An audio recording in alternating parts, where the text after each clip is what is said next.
Et nous voici donc de retour pour ce premier thème de la journée, à savoir le thème du shopping. Nous allons démarrer avec la première section qui est celle de My Promise. Qu'est-ce que c'est que My Promise? Eh bien, c'est une possibilité pour vous qui nous regardez de nous faire une promesse. Et quelle promesse? Eh bien, une promesse qui va aider le climat. Comment ça se passe? Eh bien, c'est quelque chose qui a été mis sur pied en septembre 2020 par l'AE suisse et qui a pour but de vous faire réfléchir à nos actions. Quelles sont les actions qui créent de la pollution, si je puis dire, qui permettent des émissions de CO2 et comment justement parvenir à équilibrer les choses et à faire mieux, à s'améliorer en termes de climat. Alors, cette promesse, vous pouviez la faire sur le site internet www.mypromise.ch. Vous pouvez d'ailleurs continuer encore à nous envoyer vos promesses. Vous allez voir, c'est très très simple, il y a différentes thématiques. Vous choisissez votre thématique. Alors ici, on parle de shopping. Donc par exemple, si vous voulez faire une promesse qui concerne le shopping, vous cliquez sur le shopping, vous vous retrouvez ensuite sur une page qui vous donne différentes possibilités de promesses, comme par exemple faire un shopping plus écologique en achetant des vêtements de seconde main. Voilà, ça c'est un des exemples qui était à disposition sur le site. Et ce que l'on va faire tout au long de cette journée, c'est regarder les différentes promesses qui ont été faites par vous, qui nous regardez, et voir celles qui ont été faites le plus, celles qui reviennent, celles qui ont peut-être plus de difficultés à passer, parce que le but, c'est quand même de s'améliorer et de faire évoluer les choses dans notre quotidien. C'est-à-dire que ces promesses, il faut pouvoir les tenir. Ça doit être quelque chose de faisable dans notre vie quotidienne. Alors, on va analyser ça tout au long de la journée sur nos différentes thématiques. Ici et maintenant, on commence avec ce thème du shopping.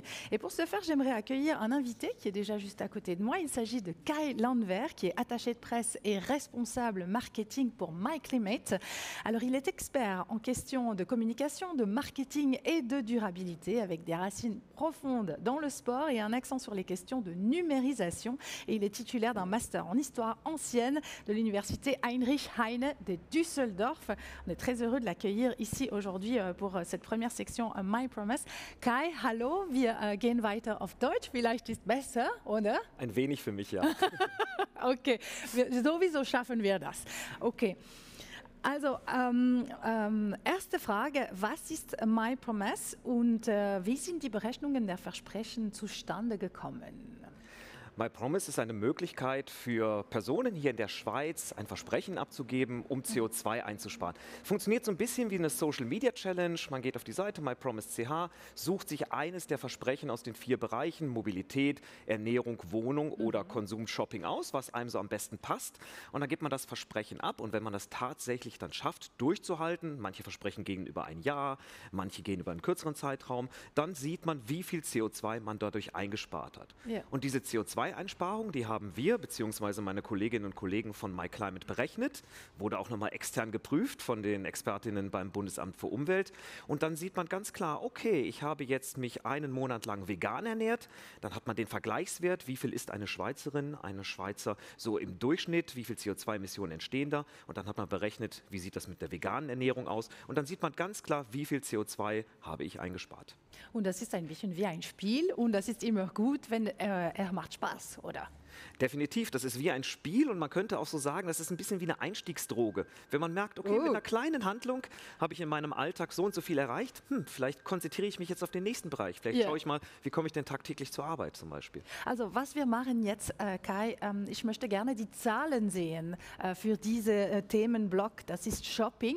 Also wir können das direkt hier auf die Screen gucken. Also erste Zahlen, 348 zum Thema Shopping. Das sind die Versprechen, die gekommen sind. Und jetzt zweites, das ist CO2 gespart im Jahr. Das ist schon viel, die Zahlen. Ja, also wenn man das jetzt sieht, 6000 Kilogramm, also 6 Tonnen CO2, das ist so der Durchschnittsjahresverbrauch einer Schweizerin, wohlgemerkt hier im Inland. Ja, also das ist ohne unsere Flüge. Aber das ist schon für kleine Handlungen im Alltag wirklich keine so schlechte Zahl, definitiv. Vielleicht können wir noch einmal die Versprechen gesehen in die Regie, wenn es möglich ist. Wir hatten keine Zeit, um das zu lesen. Hast du gesehen? Kai, hier ist das häufigste Versprechen. Ja, genau. Ich sammle, trenne und bringe empfohlene Verpackungen zum Recycling. Also bist du überrascht? Was denkst du, was ist deine spontane Reaktion zu diesen Zahlen und Versprechen? Das hat mich tatsächlich ein wenig überrascht, dass das Versprechen ist, was die meisten Leute gewählt haben. Weil ich hätte mir jetzt schon vorgestellt, dass Recycling eigentlich tief verwurzelt hier gerade in der Schweiz ist. Ehrlich? Das Papier, das Glas, die Wertstoffe, Elektronik, dass das alles rezykliert wird. Aber vielleicht hat das viele Leute angesprochen. Und eigentlich finde ich das sehr, sehr erfreulich, weil es ist nicht nur gut fürs Klima, sondern eben durchs Recycling führt man Wertstoffe auch wieder in den Kreislauf zusammen. Das heißt, Verpackungen können wieder umgewandelt werden. Gerade Plastik, wenn wir nachher vielleicht noch zum Thema Shopping und Mode kommen, hat große Potenziale gerade in dem Bereich, dass man daraus Kunstfasern herstellen kann. Und es ist viel, viel sinnvoller, als wenn man da wieder neue Rohstoffe produzieren muss. Also es hat mich erst überrascht, aber dann doch auch ein wenig gefreut, muss ich sagen. Okay, aber Recycling, das ist etwas normalerweise, das in der Schweiz machen wir gut, oder? Ja, denkt man. Ah, denkt man. Denkt man sag sich uns. so. Also ich weiß nicht, kann jeder zu Hause vielleicht mal bei sich schauen, wie viele Smartphones habe ich bei mir noch irgendwo liegen? Wie viel Rohstoff liegt da rum?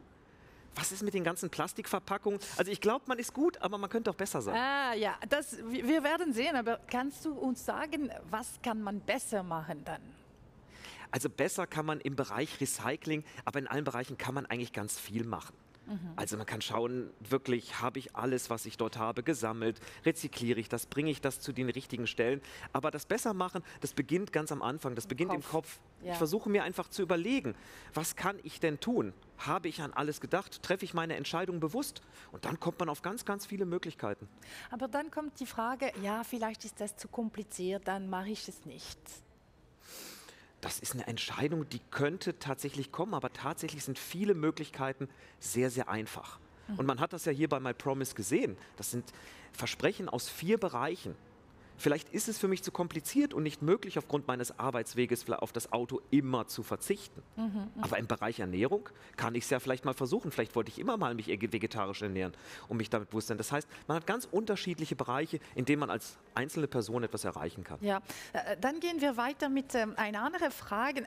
Bringen denn so einzelne Maßnahmen überhaupt etwas für Klima? Weil wir denken vielleicht, oh, es gibt etwas Kleines hier, etwas Kleines, ja, okay, ich mache es nicht, das wechselt nichts, oder?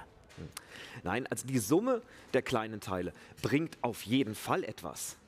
Ist das der einzige Weg, um den Klimawandel aufzuhalten, wenn wir es damit schaffen mit dieser Summe der kleinen Teile? Nein.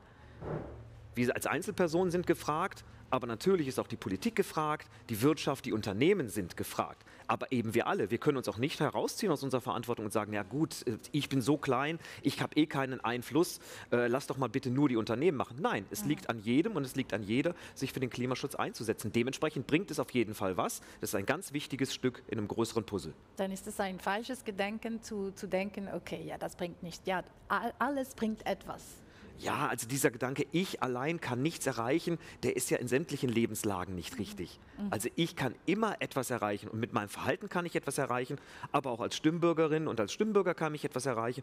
Und natürlich gehe ich ja auch meistens einer Arbeit nach. Also entweder arbeite ich für ein Unternehmen oder ich habe selber ein Unternehmen, ich bin selbstständig und gerade in meinem Beruf habe ich unheimlich viele Möglichkeiten, mich fürs Klima einzusetzen. Ob du als Moderatorin, wenn du dich entscheidest, ja, nehme ich jetzt einen Auftrag irgendwo in Graubünden an, wenn ich aus Genf vielleicht ankommen muss. Ich als Marketingmensch, der sich entscheiden muss ich jetzt einen Katalog drucken oder mache ich das doch vielleicht digital? Wenn ich als Köchin arbeite, kann ich mich auch entscheiden, mache ich vielleicht mal spannendere vegetarische Sachen. Also in unserem Berufsleben haben wir massive Möglichkeiten. Ja, was du sagst, dann ist, das ist ein Gedanke, das wir an jedem Moment haben müssen. Ja, das ist aber wie alles. Wir lassen uns doch unser Leben bewusst einfach erleben. Wir versuchen bewusste Erlebnisse zu haben. Und wenn wir bewusst darüber nachdenken, was haben denn unsere Entscheidungen für Konsequenzen, dann werden wir nicht immer die richtige Entscheidung treffen. Das ist auch völlig okay. Aber wir werden vielleicht in der Summe klimafreundlicher handeln und damit wirklich eine Veränderung bewirken. Ja. Kari, du hast als Brandmanager bei Nike gearbeitet. Ich bin sicher, dass du dort auch sehr viel gesehen hast. Wie hat die Fast Fashion die Welt verändert? Also Fast Fashion hat, glaube ich, unser Bewusstsein gegenüber Kleidung sehr, sehr stark verändert. Also ich kann mich noch so an meine Kindheit erinnern, da ist man alle paar Wochen mal mit den Eltern in die Stadt gefahren, um Kleidung zu kaufen. Fand ich als Kind furchtbar, aber das war wirklich noch so ein Erlebnis. Das war wie ein Hobby, oder? Ja, Freizeitbeschäftigung könnte man sagen. Also wie gesagt, ich mochte es nicht, aber heutzutage, man sieht irgendwo ein Produkt, zack, vielleicht im Internet, will ich haben, sofort, nicht drüber nachgedacht, dann kommt es, ich probiere es an, gefällt mir nicht, nehme ich wieder weg. Also ich glaube, die Wertigkeit und das Bewusstsein für so ein Kleidungsstück ist durch Fast Fashion einfach sehr stark gesunken. Das ist einer der großen Einflüsse und dann hat es natürlich auch den gesamten Textilmarkt verändert und es hat einen großen Einfluss eben auch auf die Klimabelastung. Ist das auch, weil die Preise manchmal sind nicht sehr hoch und dann denkt man, oh, das ist okay, ich nehme es für einen Tag oder zwei und wenn ich es nicht mehr brauche, das ist kein Problem. Ja, das spielt definitiv eine Rolle. Also wenn ich sehe, ich kann ein T-Shirt für 3,99 Franken kaufen, dann mache ich mir keinen großen Gedanken. Ja, Farbe passt, könnte ich vielleicht benutzen, nehme ich mal. Ob ich es dann wirklich brauche und vor allem, ob ich es auch wertschätze, das ist eine ganz andere Frage und in der Regel bei diesen Fast-Fashion-Produkten nicht der Fall. Also es gibt ja so Statistiken, die sagen, jede Bewohnerin und jeder Bewohner in der Schweiz kauft 65 bis 70 Kleidungsstücke im Jahr. Finde ich Wahnsinn. Und 40% davon werden gar nicht oder vielleicht nur einmal getragen. Wow, Und das nur einmal. Nur einmal oder gar nicht. Das ist unglaublich. Der ist Wahnsinn. Das ist wirklich Wahnsinn. Ja, und das ist wirklich ein Problem dann. Das ist definitiv ein Problem, weil vielleicht kosten diese Kleidungsstücke nicht so viel, in Franken ausgedrückt, aber was dahinter steckt, genau, im Bereich Klima, aber auch im Sozialen, also in Arbeitsbedingungen zum Beispiel in den Produktionsländern, das ist gar nicht bewusst und das ist leider gerade im Fast-Fashion-Bereich nicht Bestandteil des Verkaufspreises. Aber niemand will, dass wir wissen. Ja, oder manchmal möchten wir es ja selber nicht wissen. Wir wissen es ja eigentlich. Ja. Eigentlich wissen wir es. Aber gut, wenn wir nicht darüber nachdenken müssen, wenn wir nicht bewusst einkaufen wollen oder müssen, dann kann man da auch mal die Augen verschließen und sagen, ja komm, das sieht ganz gut aus, ich nehme es jetzt. Ja. Dann eine andere Frage, was muss sich ändern, damit die Wertigkeit der Kleider wieder zurückkommt? Ja, also das ist wirklich der Punkt. Ich glaube, es gibt diesen großen Begriff Kostenwahrheit. Es kann nicht sein, dass ein T-Shirt, was am anderen Ende der Welt produziert wurde, hier für 3,99 Franken in den Laden hängt. Da sind vielleicht gewisse Kosten mit einberechnet, aber nicht die Kosten, die es fürs Klima hat, nicht die Kosten, die es auch im Sozialen hat. Und die sollte dringend einberechnet werden. Wenn wir wirklich auch als Käuferinnen und Käufer dafür Sorge tragen, einfach sagen, okay, ich will, dass die Leute, die meine Kleidung produzieren, vernünftig bezahlt werden und unter vernünftigen Bedingungen arbeiten können. Ich will nicht, dass ein einzelnes T-Shirt sinnloserweise mit dem Flugzeug in die Schweiz geflogen wird. Ich will nicht, dass es völlig egal ist, wie viele Chemikalien da drin sind. Wenn wir da auch als Konsumentinnen sagen, das möchte ich nicht und wir können das, dann können wir wahnsinnig viel ändern und dann können wir eben auch den berühmten Druck auf die Herstellerfirmen ausüben. Okay, ich bin einverstanden, aber dann ich habe eine andere Frage. Was passiert, wenn ich kein Budget habe und ich muss etwas, das nicht kostet zu viel, kaufen, weil ja, okay, ich habe vielleicht nicht 100 Franken für ein T-Shirt. Ja, aber was ist denn der sinnvollere Einsatz deines Budgets? Wenig Geld einzusetzen für etwas, was du vielleicht nur einmal brauchst und dann wieder wegschmeißt, oder das berühmte Lieblingsstück zu haben, was du dann aber auch wirklich über 2, 3, 4 Jahre trägst. Auch hier, das muss nicht jede deiner Entscheidungen richtig sein, aber ich glaube, 65 Kleidungsstücke im Jahr brauchst du vielleicht nicht unbedingt, 40 reichen vielleicht. Okay, was du sagst, ist Qualität vorher und nicht wie viel ich habe, oder? Definitiv. Also ich glaube, jeder hat doch in seinem Kleiderschrank so ein, zwei Sachen, wo man sich immer wieder freut, wenn man sie rausnimmt und trägt. Also hier mein Hemd, ich mag die Farbe wahnsinnig gern. Ich freue mich jedes Mal, wenn ich das anziehe. Und dieses Bewusstsein wieder, hey, das ist etwas Wertiges, da sind vielleicht auch Emotionen mit verbunden. Es ist ja völlig okay, wenn ich Emotionen mit meiner Kleidung habe. Dieses Bewusstsein, ich glaube, das müssten wir uns wieder zurückholen. Und was braucht es, damit Textilien klimafreundlicher produziert werden? Ja, im Produktionsbereich, da gibt es unheimlich viele Ansätze. Es fängt mit dem Rohstoff an. Die Rohstoffe, ob das natürliche Rohstoffe sind, wie Baumwolle zum Beispiel, hat einen unheimlich hohen Wasserverbrauch, sehr, sehr energieintensiv in der Weiterproduktion. Ob es künstliche Rohstoffe sind, also die zum Beispiel aus Kunstfasern gemacht worden sind, sehr energieintensiv, meistens basierend auf Erdöl zum Beispiel. Da kann man schon mal sehr, sehr viel erreichen im Rohstoffbereich, was ich eben meinte mit Rezyklieren, also dass man Produkte wieder in den Wertstoffkreislauf zurückbringt. Ja. Das ist das eine. Die Produktion selber. Wenn wir in Fernost produzieren, und das ist nicht nur immer eine Frage des Preises, da ist auch sehr, sehr viel Expertenwissen dort, nichtsdestotrotz die Energiebilanz in der Produktion und wo die Energie herkommt, sprich hauptsächlich aus Kohlekraftwerken, hat auch einen sehr, sehr großen Einfluss auf den Footprint. Der Chemikalieneinsatz ist bei vielen Textilien unheimlich hoch. Das heißt, da kann man auch schauen, okay, habe ich ein T-Shirt vielleicht mit einem Label, wo steht nur weniger Einsatz von Chemikalien oder chemikalienfrei zum Beispiel. Brauche ich PFCs auf Outdoor-Bekleidung zum Beispiel? Also wenn ich die in der Stadt trage, wahrscheinlich nicht. Also Chemikalieneinsatz ist auch ein ganz, ganz großer Punkt. Und dann natürlich schlussendlich auch der Bereich Transport und Verpackungen. Also es braucht keine 12 Kollektionen im Jahr, die man dann, damit sie rechtzeitig in den Läden oder bei den Käuferinnen und Käufern sind, mit dem Flugzeug bringen kann. Das heißt, dann lieber wirklich sehen, dass man ein bisschen längere Zyklen hat und dass es dann zum Beispiel per Schiff kommen kann. Also in der Produktion hat es ganz, ganz, ganz viele Ansatzpunkte. Viele Punkte zu überlegen. Und was sind aus deiner Sicht zukünftige Konzepte, die ökologisch sind und bei den Konsumenten ankommen? Da gibt es momentan ganz, ganz spannende Sachen. Also man kann ja nicht sagen, dass die Textilindustrie nichts macht. Das ist ein ganz großes Bewusstsein und sie müssen ihren CO2-Fußabdruck um 50% gesenkt haben bis 2030, um kompatibel mit dem Pariser Klimavertrag zu sein. Und da gibt es zum Beispiel Konzepte, so ein bisschen wie man das von Autos her kennt, von früher. Mieten oder leasen. Genau. Das heißt, ich hole mir wirklich ein wertiges Produkt für meinen Gebrauch. Secondhand? Secondhand kann auch etwas sein, aber ich nehme es auch einfach und gebe es dann dem Hersteller zurück. Es gibt sogar noch spannendere Konzepte, wo ich nicht einfach zum Beispiel ein T-Shirt erwerbe, sondern ich erwerbe zum Beispiel auch die Fasern, die Funktionsfasern zurück. Und dann kann ich das bei einem Hersteller wieder zurückgeben und zum Beispiel sagen, kannst du mir daraus eine Tasche oder sonst etwas machen. Und diese Lösungen existieren schon oder ist es schon möglich?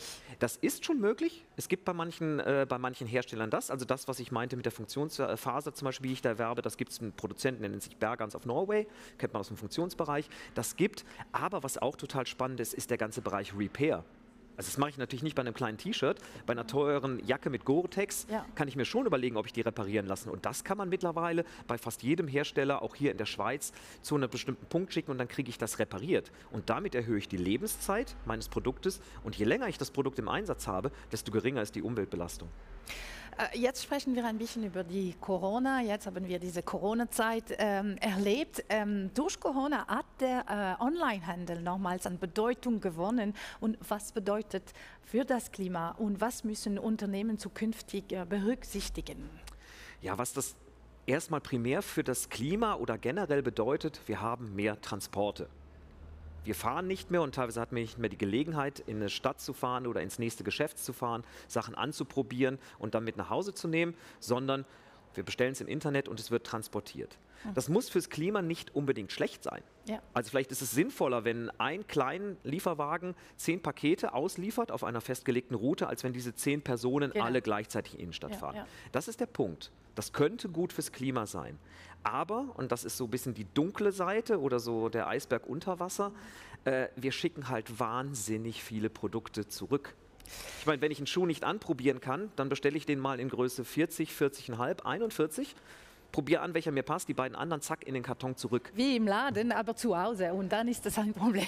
Ja, und Retouren sind wirklich ein riesen Problem. Die haben ganz hohe Klimabelastung und zwar nicht nur, weil ich den Transportweg verlängere, sondern ich habe die neuen Verpackungsmaterialien, die werden dann meistens einfach direkt entsorgt bei den Herstellerfirmen und teilweise, wieder zurück zu Fast Fashion, es lohnt sich manchmal nicht, so krank es sich anhört, es lohnt sich nicht, ein billiges T-Shirt auszupacken, wieder neu zu verpacken und einen neuen Kunden zu schicken, das wird auch direkt entsorgt.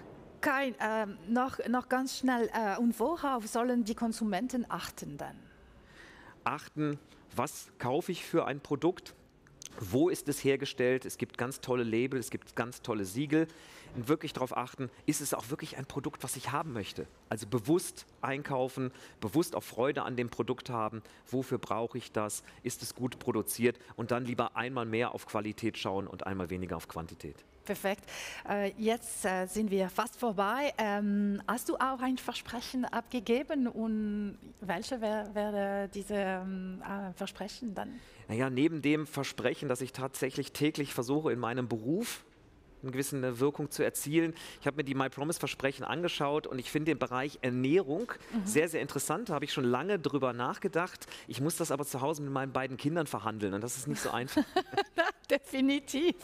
Also Kai, danke vielmals für heute. Wir sind sehr froh, dass du mit uns warst. Und ja, bis nächstes Mal. Und wir nehmen alle diese Tipps und wir nehmen das im Kopf und wir überlegen, wir werden versuchen, besser zu überlegen nächstes Mal. Sehr gerne. Danke vielmals, Kai. Auf Wiedersehen. Vielen Dank. Quant à nous, eh bien, on se retrouve d'ici quelques instants pour la suite de cette thématique sur le shopping et nous enchaînerons avec 2 keynotes. Restez bien avec nous, à tout de suite.